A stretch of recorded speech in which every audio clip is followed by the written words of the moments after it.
Outlook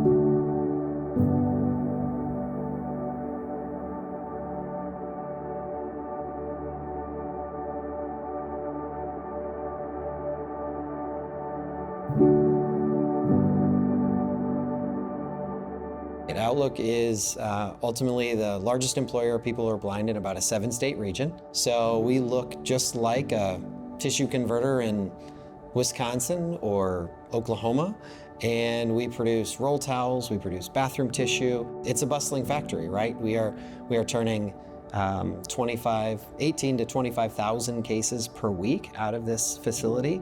And so truckload after truckload after truckload is going out to our distribution partners around the country, and then from there to military and other government installations all over the world. Outlook Nebraska had the opportunity to produce products under the Javits-Widener-O'Day Act and be a part of a federal program that gives preferential purchasing to products that are produced by people who are blind or severely disabled. We employ about 85 people in total. A little more than 50 of those are low to no sight, meaning that they have a visual impairment that impedes them in some way, shape, or form.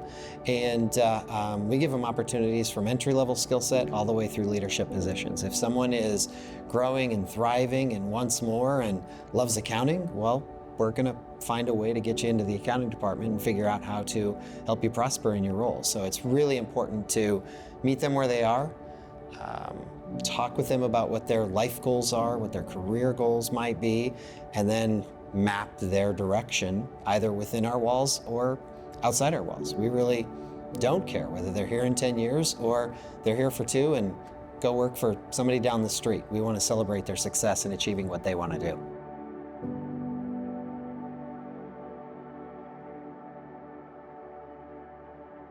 There's so many different things when you just think about it that we can adapt a factory, we can adapt an office setting, we can adapt our home. We can do all of that by just being intentional about it. And so you think about a line that might have a screen that says that there's a guard door fault where our machine will actually speak because of a program that we put in line with it. Or we might use high-speed cameras and put them in critical parts inside a machine and a large screen on the outside of the machine to help them magnify a critical area. We've given people the other cues than just seeing and reading them on a screen and put them into multiple different ways, right? We've deployed that in different ways. If we can create an environment where other companies value that level of inclusivity and accessibility as much as we do, then that astronomical unemployment rate, somewhere upwards of 70%, that people who are blind or low vision experience, we can lessen that. And if with every person we activate in the community, we have better public service, we have better communities overall, the education system will be better, it will have a ripple effect across just about every facet of our life.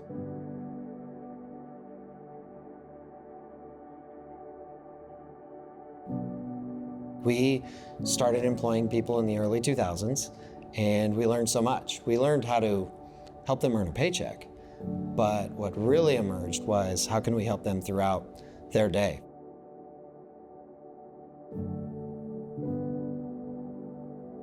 Outlook Enrichment is a nonprofit that employs and serves the visually impaired because they want to be able to live their life just as independently and as normal as possible. And we want to take the stereotype off of what they can't do and show you what they can do, because there's a lot of stereotypes out there. Oh, because they're visually impaired, they can't do this or they can't do that. But actually they can. We just need to adapt some of it. Enrichment as a whole, we offer adaptive technology training, independent living that covers home management, cane travel, Braille, and then we have a work readiness program, and that helps individuals who are wanting to get a job or maybe having to change careers because of their vision impairment. We can help them with resume writing, and we can even help businesses help understand what they need to do to employ someone who is visually impaired.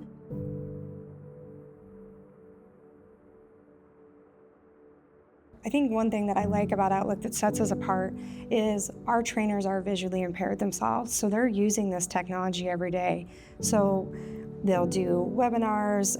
AI is big right now, so we're doing as much learning on AI as we possibly can. how to use a computer, whether they want to use VoiceOver, which is on all Apple devices, or are they blind and need JAWS, which is the talking system that reads everything off their computer to them.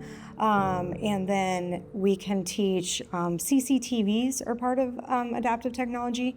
And then we teach people how to use their Apple Watches.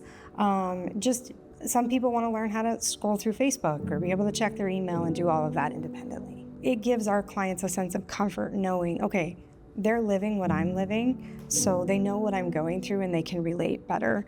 And I love just walking through the tech lab or going to our events and seeing the smiles on kids and adults being able to do something that maybe they wouldn't have been able to do if Outlook wasn't around.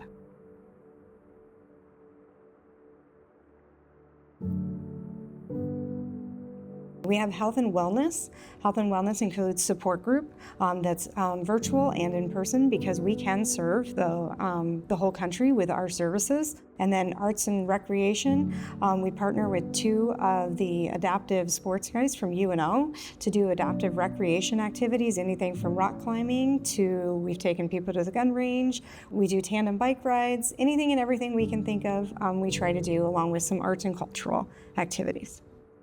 One of the things that we love about Outlook and our programs is, especially for our youth, is that one of our parents did say to us that this was their first time their child got to put on a number and be part of a team, because a lot of times when they're in schools, they're not going to get picked to be part of those teams, but when they come to us and participate in our recreational activities like beep baseball, they get to be a part of a team.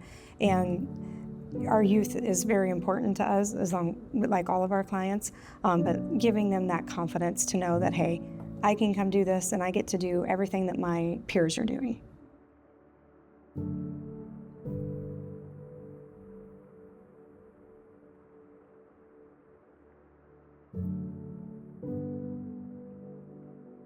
We need the community to continue to grow in their support. We want to be there when they need us. None of us know when ourselves or a family member or a friend, a neighbor might be dealing with a vision issue. And we want to be able to be here when that service is needed. We have gone through so many ups and downs throughout the years as a normal business would, and to be here, to be thriving, to be growing, and to be growing our employment and our stature within this community, it's absolutely phenomenal to see it doing what it is.